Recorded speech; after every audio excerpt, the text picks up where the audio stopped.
Օրվա կարևոր իրադարձությունները ձեզ է ներկայացնում Էպիկենտրոնի աշխատակազմը, ես Տաթևիկ Ավետիսյանն եմ, բարի երեկո։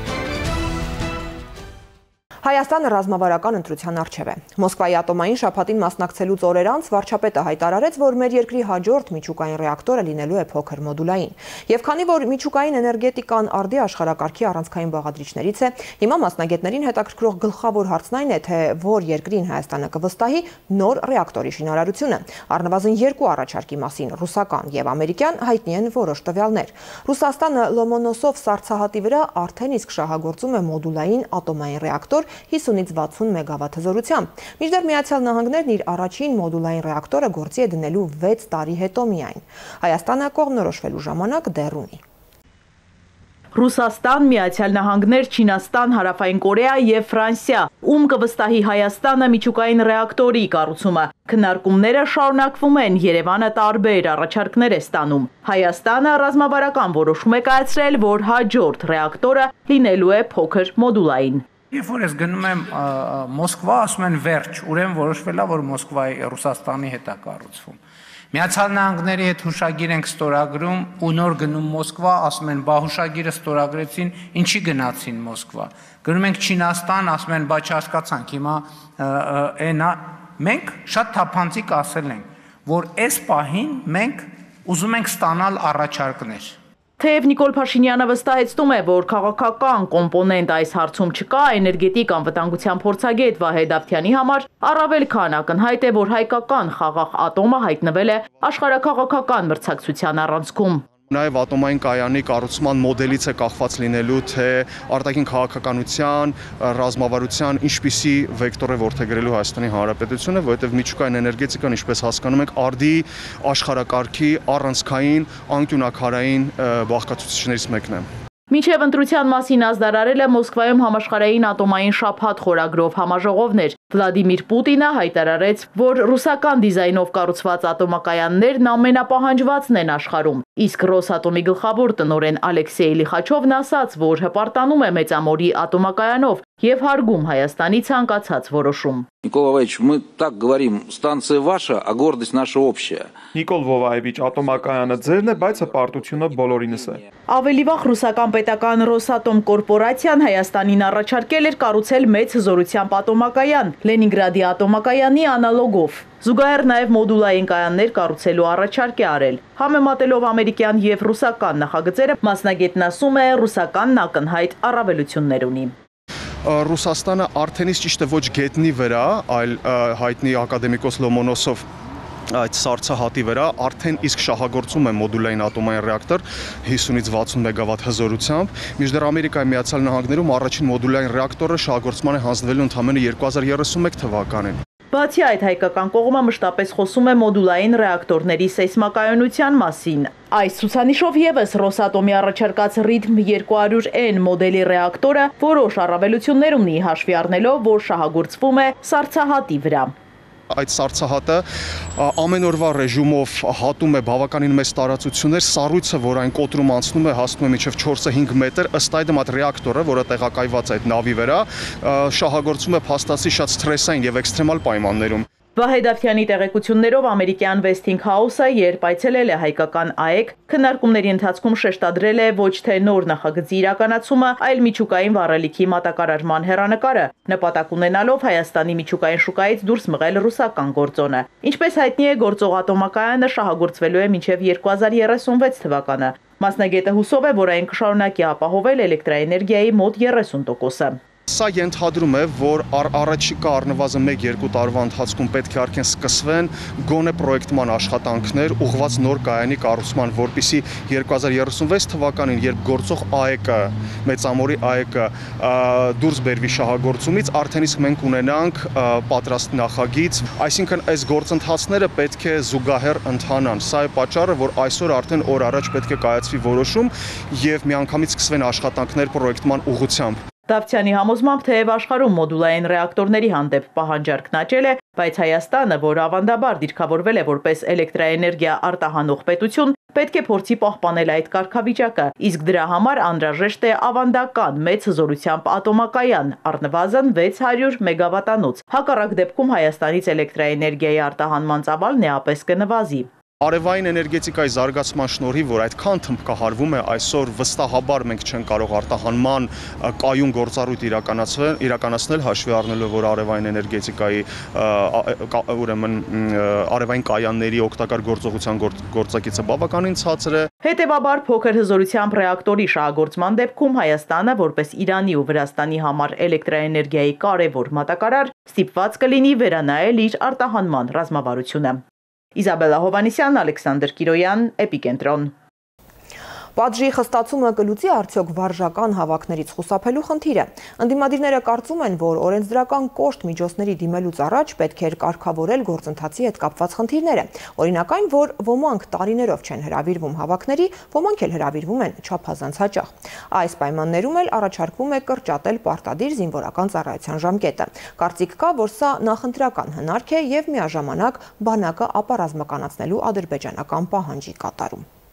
Տուգանք կամ ազատազրկում է սպառնում նրան, ով կփորձի խուսափել 25-օրյա վարժական հավաքից։ Պատասխանատվությունը խստացվեց խորհրդարանի վերջին քառորյայում։ Մեծամասնությունը կողմ, ընդդիմությունը դեմ էր գործադիրի առաջարկին։ Նախ ասում են բազմաթիվ խնդիրներ կան, կազմակերպականից մինչև օրենսդրական։ Սրանք լուծելուց հետո միայն կարելի էր խոսել խստացումների մասին։ Մարդկանց չներկայանալը ունի օբյեկտիվ եւ սուբյեկտիվ պատճառներ։ Մի կողմից հասկանալի է, որ պետք է օրենսդրությունը այնպիսի իրավիճակի բերի,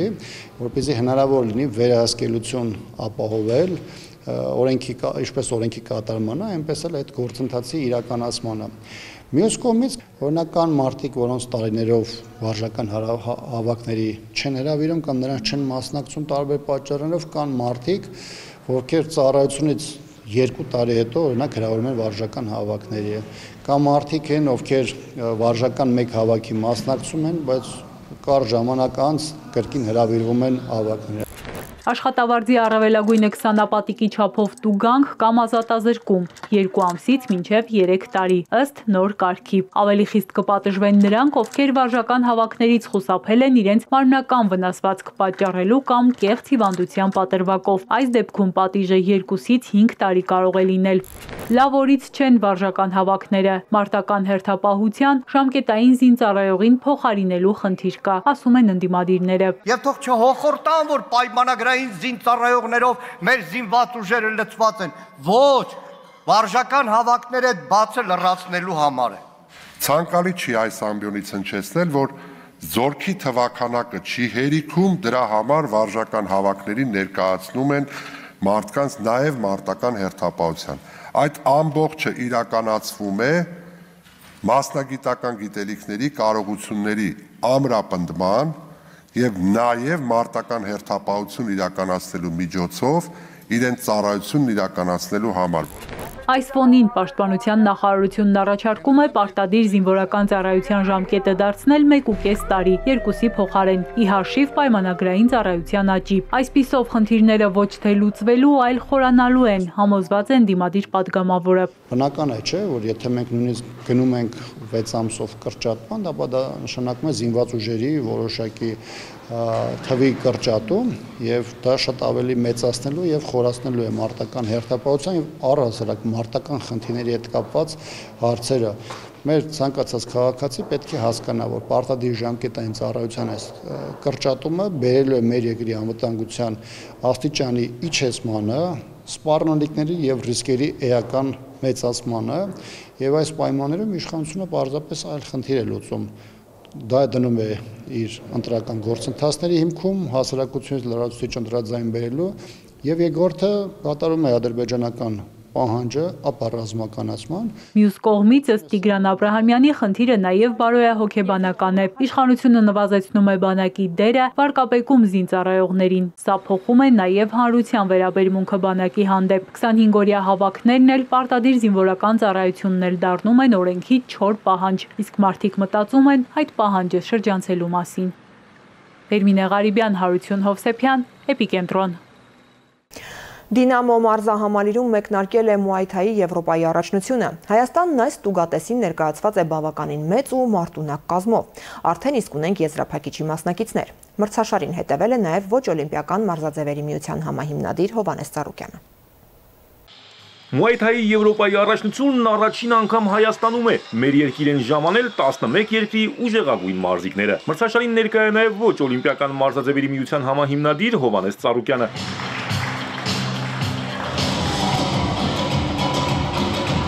Բացման հանդիսավոր արարողությանը նա ստանում է հատուկ շնորհակալագիր ու խորհրդանշական նվեր։ Ողջունում եմ բոլոր ներկաներին, բոլոր մարզիկներին։ Մաղթում եմ, որ առանց վնասվածքների անցնի այսօրվա այս միջոցառումը եւ առանձնապես ցանկություն ունեմ, որ հանդես գան ավելի ուժեղ մեր հայ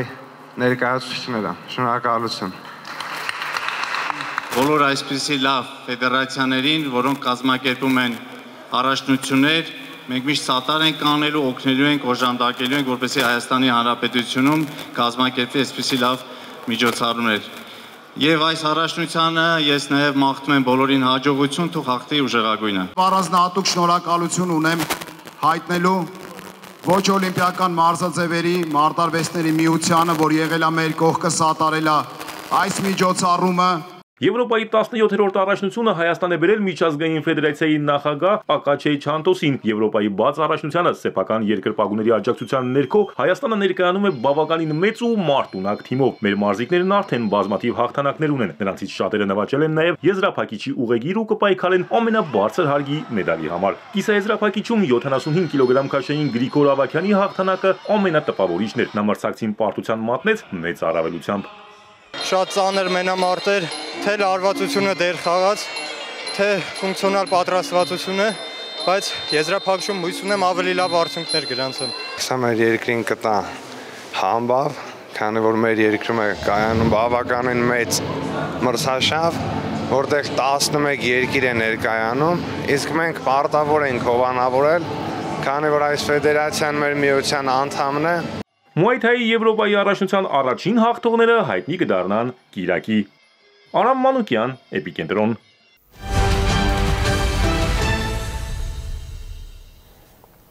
Դոնալդ Թրամփը հայտարարել է, որ Իսրայելը պետք է անհապաղ դադարեցնի Գազայի ռմբակոծությունը, քանի որ Համաս խմբավորումը պաշտոնապես համաձայնել է ազատ արձակել իսրայելցի բոլոր պատանդներին եւ վերադարձնել զոհվածների մարմինները, ընդունելով Թրամփի պլանը։ Հիմնվելով Համասի հրապարակած հայտարարության վրա, ես կարծում եմ, որ նրանք պատրաստ են երկարատև խաղաղության։ Իսրայելը պետք է անհապաղ դադարեցնի Գազայի ռմբակոծությունը, ասել է Սպիտակ տան ղեկավարը։ Նեթանյահուի գրասենյակը ազդարարել է Իսրայելի պատրաստակամությունը իրականացնելու բոլոր պատանդներին անհապաղ ազատ արձակելու Թրամփի ծրագրի առաջին փուլը։ Իսրայելի զինված ուժերի գլխավոր հրամանատարը բարձրաստիճան զինվորականությանը հանձնարարել է պատրաստ լինել ծրագրի առաջին փուլին։ Իսրայելի կառավարությունը հրահանգել է զինվորականներին Գազայում գործողությունները հասցնել նվազագույնի։ Ալ Ջազիրան նախ հաղորդել է, որ Գազայում վերջին ժամերին անսովոր լռություն է, հետո հայտնել, որ Իսրայելը 7 պաղեստինցու է սպանել Թրամփի կոչից հետո։ Մի շարք երկրներ, այդ թվում Ֆրանսիան, Մեծ Բրիտանիան, Թուրքիան եւ Կատարը ողջունել են խաղաղության ուղղությամբ արձանագրված առաջընթացը։ Եվրոպայում Պաղեստինին աջակցող ակցիաները նոր թափ են առնում։ Գիշերը Բարսելոնայում փողոց է դուրս եկել ավելի քան 2000 ցուցարար, կոչ անելով աշխարհի կառավարություններին խզել կապերը Իսրայելի հետ։ Բողոքի ակցիայի մասնակիցները կրել են պաստառներ, այլևս երբեքը հիմա է եւ ազատություն Պաղեստինին կարգախոսերով։ Իրավիճակը կտրուկ լարվել է։ Ցուցարարների եւ ոստիկանների միջև սկսվել են կատաղի բախումներ։ Իրավապահներն արցունքաբեր գազ են կիրառել։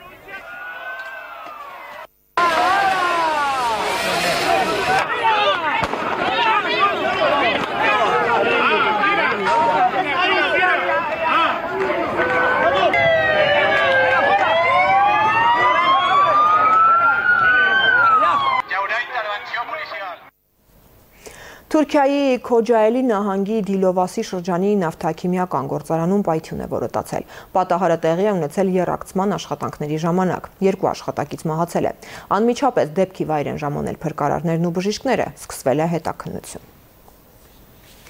Իրանը մահապատժի է ենթարկել 6 մարդու, որոնք մեղադրվում են Իսրայելի հետ կապերի համար։ Իռնագործակալությունը հայտնում է, որ շաբաթ առավոտյան մահապատժի են ենթարկվել անջատողական ահաբեկչական տարրեր, որոնք կապի մեջ են եղել սիոնիստական ռեժիմի հետ։ Նրանք Իրանի Խուզեստան նահանգում Իրաքի հետ սահմանին իրականացրել են մի շարք զինված գործողություններ ու ռմբակոծություններ։ Ըստ պետական լրատվամիջոցի ձերբակալվելուց հետո տղամարդիկ ինքնախոստովանական ցուցմունք են տվել եւ պատմել, որ կատարել են դիվերսիոն գործողություններ, պատրաստել ռումբեր, պայթեցրել բենզալեցակայան Իրան հարձակվել բանկերի և մզկիթների վրա։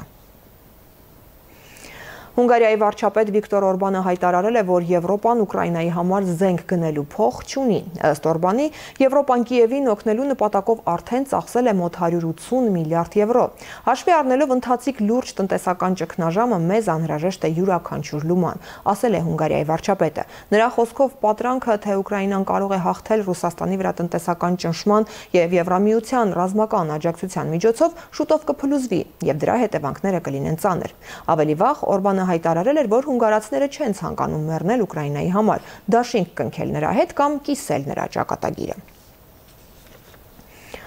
Ճապոնիան առաջին անգամ կարող է կին վարչապետ ունենալ։ Սանաե Տակայիչին ընտրվել է իշխող կուսակցության ղեկավար և հավակնում է նաև երկրի գլխավոր վարչական պաշտոնին։ Ամերիկյան մամուլը Տակայիչիին անվանում է բազե։ Նա կարծում է, որ Ճապոնիան այլևս կարիք չունի ներողություն խնդրելու իր ռազմական անցյալի համար, կողմ է երկրի պաշտպանական կարողությունների բարձրացմանը։ Ճապոնիայում վարչապետի ընտրությունը տեղի կունենա հոկտեմբերի կեսերին։ Լաթաքիայի Ալ-Ռայանա գյուղի բնակիչները սկսել են վերադառնալ իրենց տները, որոնք նախ ավերվել էին տարիներ շարունակված արյունալի հակամարտության, իսկ վերջերս անտառային խոշոր հրդեհների պատճառով։ Տեղացիներն այժմ փորձում են կարգի բերել իրենց տները այրված տարածքների մեջ։ Սիրիայի այս շրջանում բացակայում են կոմունալ տարրական հարմարությունները, դեռ չեն գործում դպրոցները, չկա էլեկտրաէներգիա։ Ամռանը տեղի ունեցած անտառային խոշոր հրդեհների նկատմամբ Սիրիայի անցումային կառավարության արձագանքը բնակիչները համարում են անբավարար։ Շատ գյուղացիներ ստիպված են եղել ինքնուրույն պայքարել հրդեհների դեմ, սպառելով սահմանափակ ռեսուրսները։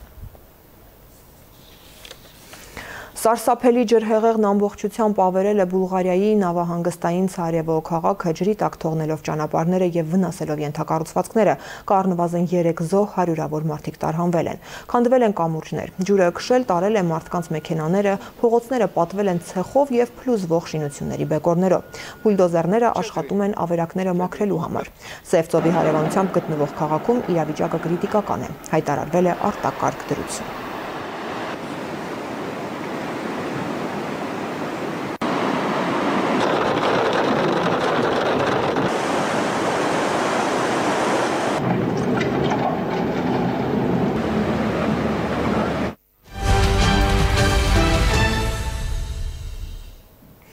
Վարչապետը կառավարության արտաքին բալանսավորված և բալանսավորման քաղաքականության ու իրական Հայաստանի գաղափարախոսության վերաբերյալ հարցերի է պատասխանել տեղեկատվական տեխնոլոգիաների ոլորտի ներկայացուցիչների հետ հանդիպմանը։ Փաշինյանն այսօր այցելել էր ինժեներական քաղաք, որտեղ բացվել է բիզնես աքսելերատորի շենքը։ Փաշինյանը եղել է նաև Շարլ Ազնավուրի անվան Հայաստանի ազգային գերհամակարգչային կենտրոնում, ապա ծանոթացել Հայաստան ճարտարագիտական շաբաթ ցուցահանդեսին ներկայացված աշխատանքներին և PMI Science ինժեներական լաբորատորիաների գործունեությանը։ Այս կենտրոնի հիմնական նպատակը ինժեներական ապագա սերնդի տեխնոլոգիաների հետազոտությունն է և հաջորդ սերնդի մեր պրոդուկտների մեջ լինելու են ստանդարտներին համապատասխան աերոզոլի, նյութագիտության և էլեկտրոնիկայի հետազոտման լաբորատորիաներ։ Օրինակ, մետաղիստ 3D պրինտերի բան ենք քննարկում, որ այսպիսի բարդության և այսպիսի մանրության բաներ կարողանանք տպել ճշտությամբ ու արագ, այսինքն րոպեների ընթացքում, որպեսզի հենց գաղափարը հասնում է, հենց գաղափարը առաջանում է, միանգամից կարողանանք այդ գաղափարը տեսկանալու։ Հիմնական գործառույթը այդ ծառայությունները մատուցելն է։ Դուք սեփական հետազոտություններ չեք անում։ Մեր ուղղակի իրենք ձեր սարքավորումներից օգտվում են։ Այո, մենք թույլ ենք Մենակ սարքավորումներից, թե ուրիշ նաև մենք ֆինանսավորում ենք խորհրդատվություն։ Ֆինանսավորում ենք 300-ից ավել գիտահետազոտական ծրագրեր ֆինանսավորվել։ Առանց մատիտը թղթից կտրելու կարողանում էր ոչ միայն գրել, այլև նկարել։ Սարոյանական գույներ, բառերի ծանդին ցուցադրությունը մեծ գրողի ապրումների և հույզերի մասին է։ Սարոյանը նաև նկարչության միջոցով է ներկայացրել իր թաքնված մտորումները։ Ցուցադրությունը բաց կլինի մինչև հունվարի վերջ։ Սարոյանը նաև նկարիչ, գրականության և արվեստի թանգարանում գրողի ոչ թե ձեռագրերն են, այլ վրձնահարվածները, փոստային բացիկ, անձեռոցիկ, քարտեզի դարձերես նկարել է ինչի վրա պատահի, օգտագործելով հիմնականում ջրաներկ, մատիտ, թանակ, ստեղծագործել է ուրախ և տխուր պահերին, այս գործի վրա աշխատելիս օրինակ սիրտ չի ունեցել։ Սարոյանական գույներ բառերից անդին ժամանակավոր ցուցադրությունը կյանքի է կոչվել ԱՄՆ-ում Վիլյամ Սարոյան հիմնադրամի հետ գործակցության շնորհիվ այցելուներին գրավում եւ ոգևորում է հատկապես այն, որ կտավները թվագրված են։ Սարոյանի ապրումներով, Սարոյանի պատկերացմամբ ու գույներով յուրաքանչյուր մարդ գտնում է իր տարեդարձի օրը։ Նոտաների նմանվող այս գծանկարը մասնագետների ենթադրությամբ օտարագիր հայ հեղինակը նկարել է առանց մատիտը թղթից կտրելու։ Առաջին հայացքից խզբզանք հիշեցնող պատկերները արտացոլում են հարուստ ներաշխարհով Սարոյանի հույզերը, մտորումները։ Կտեսնեք շատ նաև վերնագրված նկարներ, անուշ տիեզերք, թացխոտ, կյանքի հանդեպ խոնար միջատը, ութ եւ այլն, որ վերնագիրը կարդալուց հետո շատ ավելի խոսուն է դառնում աշխատանքը։ Ցուցադրությունում ներկայացված 100-ից ավելի նկարչական աշխատանքներից ոչ բոլորն են վերնագրված։ Բիթլիսցի գաղթականների ընտանիքում ծնված Սարոյանը հաճախ է անդրադարձել ցեղասպանության թեմային։ Վրձնագործերը եւս բացառություն չեն։ Ցուցադրության առանձին մաս են ինքնադիմանկարները, ուրախ, տխուր, ծուռ աչքերով նկարիչ գրողը իրեն պատկերացրել եւ պատկերել է տարբեր կերպ։ Բազմաթիվ ինքնադիմանկարներից միայն այս մեկն է պահվում գրականության եւ արվեստի թանգարանի Սարոյանական ֆոնդում։ Չնայած դա թվագրված չէ, հավանաբար 1970-ական թվականներին նկարված շարքից է։ Փոքր արխիվային հավաքածուներից է Վիլյամ Սարոյանի հավաքածուն գրականության եւ արվեստի թանգարանի ծավալուն արխիվների համեմատությամբ, այստեղ կան նամակներ, լուսանկարներ, ընծայագրեր Սարոյանի ինքնագրերից եւ այլն։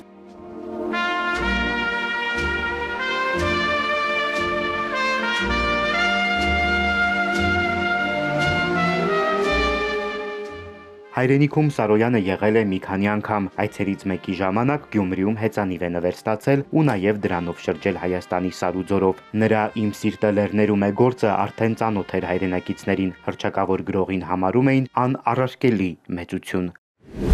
Հայաստան անունով հեծանիվը, որ այս սրահի առանցքային ցուցանմուշներից է, պահվում է գրականության եւ արվեստի թանգարանում։ Ցուցադրությունը բաց է մինչեւ հունվարի 30-ը։ Սևակ Վարդումյան, Սիմիկ Մայիլյան, Էպիկենտրոն։ Եվ վերջում հոսանքի պլանային անջատումների մասին։ Հայաստանի էլեկտրական ցանցեր փակbaşնետիրական ընկերությունը տեղեկացնում է, որ հոկտեմբերի 6-ին պլանային նորոգման աշխատանքներ իրականացնելու նպատակով ժամանակավորապես կդադարեցվի հետևյալ հասցեների էլեկտրամատակարարումը։ Երևանի կենտրոն վարչական շրջան ժամը 11-ից 17-ը Սայաթնովայի պողոտա 19 շենք, Անի պլազա, Աբովյան փողոց 22-22 Սիա շենքեր, Սայաթնովայի պողոտա 8 շենք, Թումանյան փողոց 28-ի 20 շենք, Թայրով փողոց 10-ի 46 առանձնատներ, Նորագյուղ թաղամաս 64-ից 350 առանձնատներ մասնակի, Իսակովի պողոտա 3-ի 1, 3-ի 2 առանձնատներ եւ հարակից ոչ բնակիչ բաժանորդներ, Երևանի Աջափնյակ վարչական շրջան ժամը 10-ից 16-ը 16 թաղամաս 32, 33, 34 շենքեր, Երևանի Մալաթիա Սեբաստիա վարչական շրջան ժամը 10-ից 16-ը հարավ-արևմտյան Ամեկ թաղամաս 164, 165, 166, 167 շենքեր, Անդրանիկի փողոց 40, 32-ի 1 շենքեր, Երևանի Նուբարաշեն վարչական շրջան ժամը 10-ից 16-ը Խարբերդի 31 փողոցի առանձնատներ, Էրեբունի Զանգվածի առանձնատներ եւ ոչ բնակիչ բաժանորդներ, Երևանի Շենգավիթ վարչական շրջան ժամը 10-ից 16 Արտաշիսյան փողոց 44-ի 3, 44-ի 4, 44-ի 4 Սիա, 45-ի 20, 45-ի 21, 47-ի 19, 49-ի 19-յա, 51-ի 16, 51-ի 17, 51-ի 18 շենքեր եւ հարակից ոչ բնակիչ բաժանորդներ, Բագրատունյաց պողոտա 14 շենք եւ հարակից ոչ բնակիչ բաժանորդներ, Բագրատունյաց պողոտա առաջին Նրբանցք 11, 13, 15 շենքեր եւ հարակից ոչ բնակիչ բաժանորդներ, Չեխովի փողոցի շենքեր եւ հարակից ոչ բնակիչ բաժանորդներ, Եղբայրության փողոց 22 շենք, Արմավիրի մարզ ժամը 11:30-ից 12:30 Արտաշար գյուղ, Արարատի մարզ ժամը 10-ից 11:30 Արտաշատ քաղաք Աթարբեկյան փողոց մասնակի եւ հարակից ոչ բնակիչ բաժանորդներ, ժամը 10-ից 12-ը Հովտաշատ գյուղ մասնակի եւ հարակից ոչ բնակիչ բաժանորդներ, ժամը 10-ից 13-ը Արմաշ Տափերական Զովաշեն գյուղեր մասնակի եւ հարակից ոչ բնակիչ բաժանորդներ, Վայոց ձորի մարզ ժամը 10-ից 13-ը Վայք քաղաք Շին գրասենյակի կից տարածք Տերյան երկրաբանների Միասնիկյան Կամոյի Ալավերդյան Շահումյան Չարենցի հերոստակայան ոչ բնակիչ բաժանորդ, ժամը 10-ից 13-ը Կարմրաշեն Հերհեր գյուղեր եւ հարակից ոչ բնակիչ բաժանորդներ, ժամը 10-30-ից 16-ը Եղեգնաձոր քաղաք 26 կոմիսարների Անդրանիկի Զորավար Վարդանի Թամանցիների Կամոյի Թելավի Մոմիկի Վայքի փողոցներ մասնակի, Կոտայքի մարզ ժամը 11-ից 16-ը Ձորախբյուր գյուղը մասնակի, Արայի Խճուղու բնակիչ եւ ոչ բնակիչ բաժանորդներ, Շիրակի մարզ ժամը 11-ից 16-ը Արթիկի տարածաշրջան Լեռնակերտ Տուֆա Ստեփաշեն, Հայրենյաց, Հայկասար գյուղերի եւ Պեմզաշեն գյուղի հարավային հատված, Լոռու մարզ ժամը 12-ից 14-ը Սարահարթ եւ Սանահին գյուղեր մասնակի, ժամը 13-ից 16-ը Վահագնաձոր գյուղ։ Սպառած էլեկտրաէներգիայի անջատումների, ձեր իրավունքներին կամ պարտականություններին վերաբերող, ինչպես նաեւ այլ հարցերի առնչությամբ կարող եք զանգահարել 180 եւ 080 շուրջօրյա գործող հեռախոսահամարներով։ Հայաստանի էլեկտրական ցանցեր ընկերությունը հորդորում է հետևել էլեկտրաանվտանգության կանոններին։ Այսքանը այս թողարկմանը։ Իրադարձությունների զարգացմանը հետևեք մեր եթերում։ Ցտեսություն։